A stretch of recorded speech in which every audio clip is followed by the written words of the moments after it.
Se a gente parar para pensar um pouco, o que seria assim uma sociedade perfeitamente saudável? Boa pergunta. A resposta mais óbvia que vem na cabeça de quase todo mundo, eu acho, é... Uma sociedade sem crime, né? É o que todo mundo diria. Exato, uma sociedade sem crime. Mas, e se eu te dissesse que o crime talvez não seja essa doença social que a gente tem que, sei lá, erradicar a qualquer custo? E se ele for, na verdade, uma parte... Inevitável. Mais que isso. Uma parte inevitável e olha só que loucura. Até útil para a saúde da sociedade. Pois é, essa ideia parece super moderna, super provocadora, mas ela vem direto de 1894. Uau! A gente está falando de um capítulo de As Regras do Método Sociológico, de um cara chamado Emile Durkheim, um dos pais fundadores da sociologia. Certo. A grande briga dele na época era provar que a sociologia era uma ciência de verdade. E para isso ele precisava de um método, de uma ferramenta para olhar para a sociedade e distinguir... O que está funcionando do que não está. O que é saudável do que é, digamos, doente. Exatamente, o que é normal do que é patológico. E é exatamente essa a nossa missão aqui. A gente vai fazer uma análise aprofundada desse raciocínio dele, que é quase um quebra-cabeça, para entender como a ciência pode, de fato, guiar a ação prática sem virar só mais uma opinião. A grande pergunta é, tem um jeito objetivo de definir o que é saúde social? Ou a gente está condenado a ficar para sempre no eu acho que? E o genial da abordagem dele é que ela nos força a pegar o nosso senso comum e virar de cabeça para baixo. Ele nos dá uma lente nova para olhar fenômenos que a gente sempre carimba como negativos, tipo crime, e pergunta, tem certeza que é só isso? É um convite para questionar o óbvio. Bom, vamos lá então. Durkheim parte de um dilema que é super atual. Totalmente. A ciência é ótima para descrever como as coisas são, né? Ela mede, observa, analisa. Mas ela não diz como as coisas deveriam ser. Certo, ela não faz julgamento de valor. E isso parece um beco sem saída. Quer dizer, de que adianta a ciência social se ela não pode nos dar uma direção, nos dizer o que é uma melhoria, de verdade? É o problema clássico. Se a ciência não pode julgar, ela vira só uma coleção de fatos, mas sem utilidade prática. E Durkheim via duas fugas muito comuns para isso, e ele criticava as duas. Quais eram? A primeira era o que ele chamava de misticismo. É aquela coisa de confiar no sentimento, na intuição, sabe? Numa luz interior para dizer o que é bom para a sociedade. Ah, sim. É bonito, mas não tem nada de científico. Nada. E a segunda fuga era a ideologia. Que seria basicamente eu criar na minha cabeça um modelo de sociedade perfeita e usar essa régua para julgar o mundo real. Perfeito? O problema é que a minha régua é diferente da sua, que é diferente da de outra pessoa. A ideologia impõe uma ideia sobre os fatos, em vez de deixar os fatos guiarem a gente. Então qual é a saída dele? Ele olha para a medicina. Um médico não tem uma ideia abstrata de um ser humano perfeito. Ele tem critérios objetivos, internos ao corpo. Temperatura, pressão, exames. Entendi. Coisas que indicam saúde ou doença. Isso. A proposta dele é, e se a gente fizesse o mesmo com a sociedade?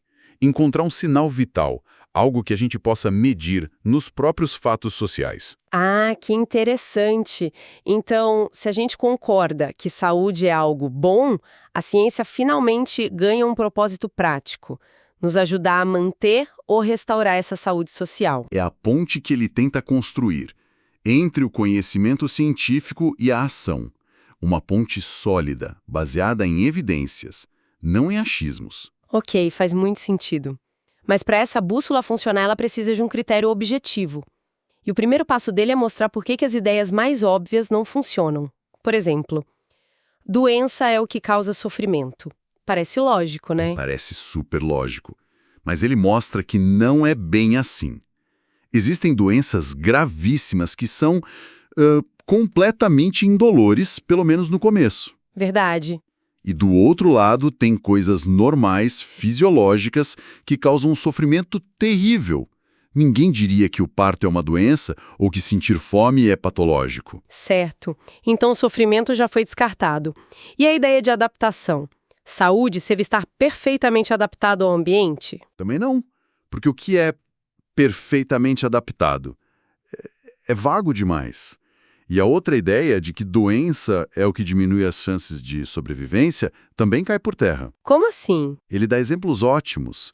A infância e a velhice nos tornam mais vulneráveis, mas não são doenças.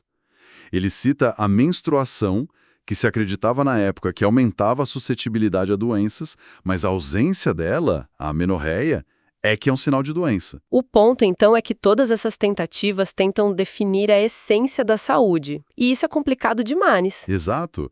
E na sociologia vira um caos. Como é que se mede as chances de sobrevivência de uma sociedade? É impossível. E aí vira só opinião. Vira uma guerra de opiniões. Ele dá um exemplo que parece de hoje. Para um socialista, o capitalismo é doente. Para um economista liberal, a tendência socialista é que é doença. Quem está certo? Objetivamente. Ninguém consegue provar. Ok, então se nada disso funciona, qual foi a virada de chave dele? A virada é genial pela simplicidade. Ele diz: vamos parar de tentar adivinhar a essência e vamos procurar um sinal externo, visível, objetivo. E esse sinal é a Generalidade. generalidade. Como assim? O que é mais comum? Exatamente isso. A regra dele é basicamente: um fato social é normal quando ele é o mais geral, o mais comum, o que acontece na média dos casos. E o patológico seria a exceção. O patológico é o que é excepcional, um desvio da média, o que acontece só na minoria. Peraí, mas isso não é um pouco perigoso? Só porque algo é comum não quer dizer que seja bom.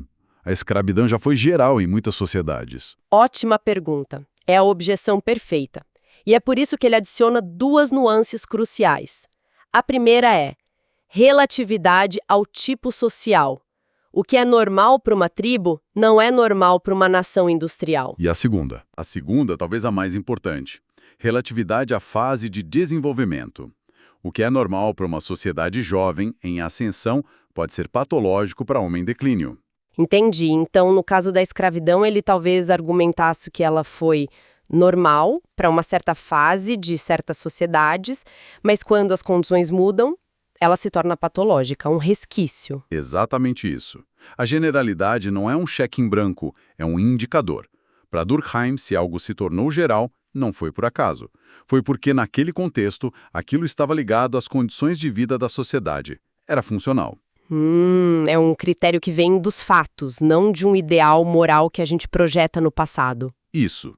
Mas ele não para por aí. E aqui entra o rigor do método dele. Tem mais. Tem um segundo passo.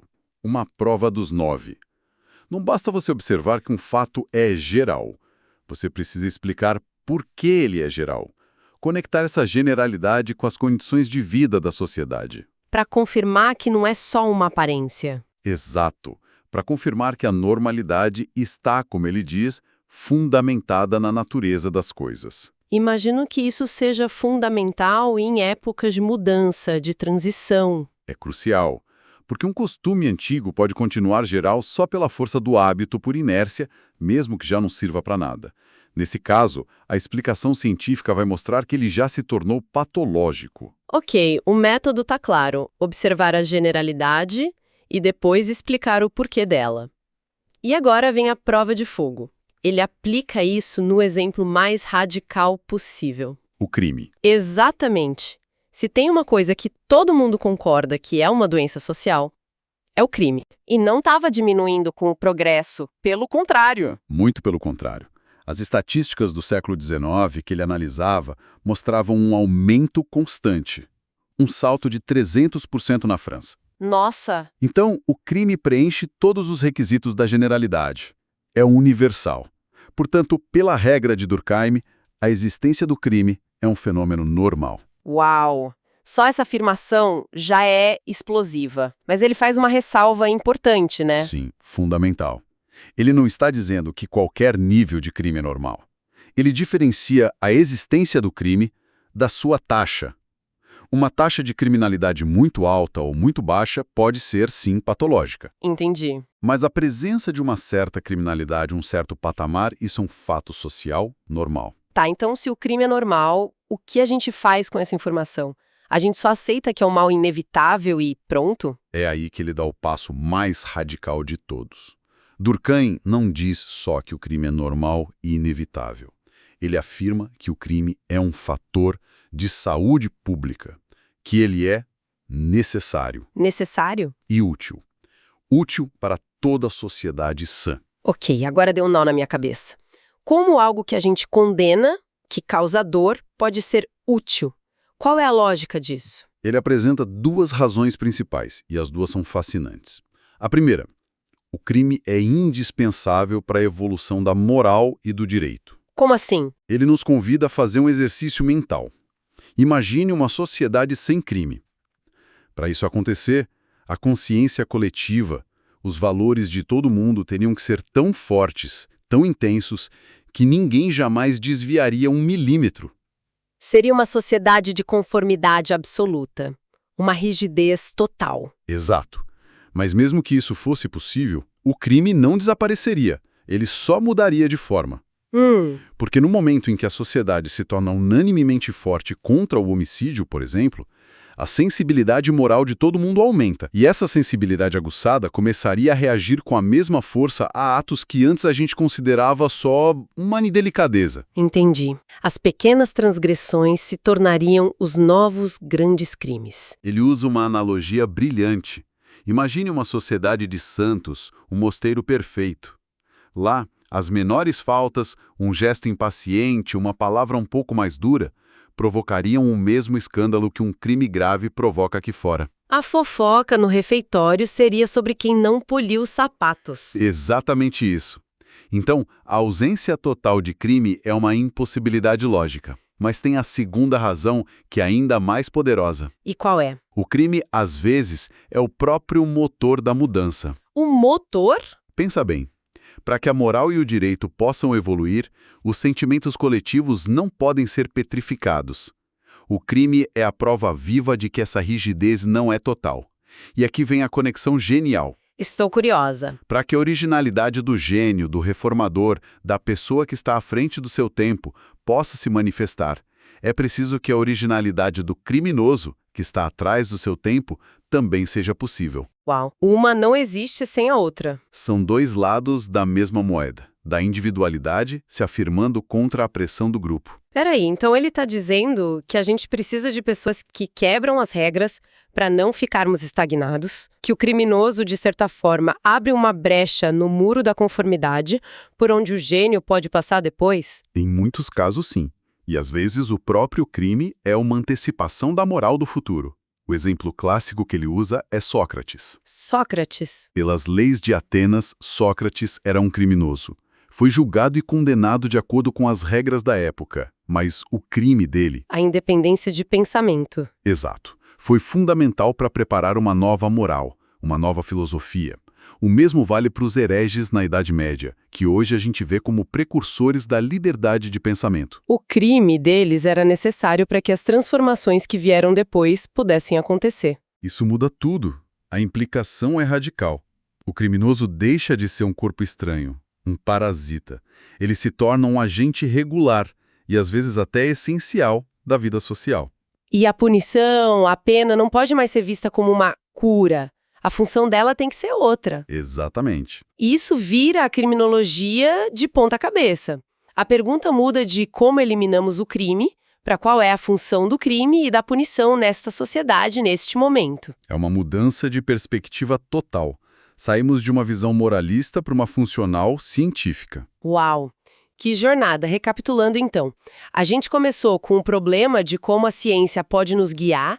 Passamos pelo método do Durkheim de usar a generalidade como critério para o normal e chegamos na conclusão desconcertante de que o crime não só é normal, mas necessário e até útil para a evolução de qualquer sociedade. Isso nos deixa com uma última provocação, que nasce da própria lógica dele. Se um certo nível de crime é um sinal de saúde, de flexibilidade, o que acontece quando uma sociedade tenta a todo custo erradicar o crime, com o objetivo de tolerância zero?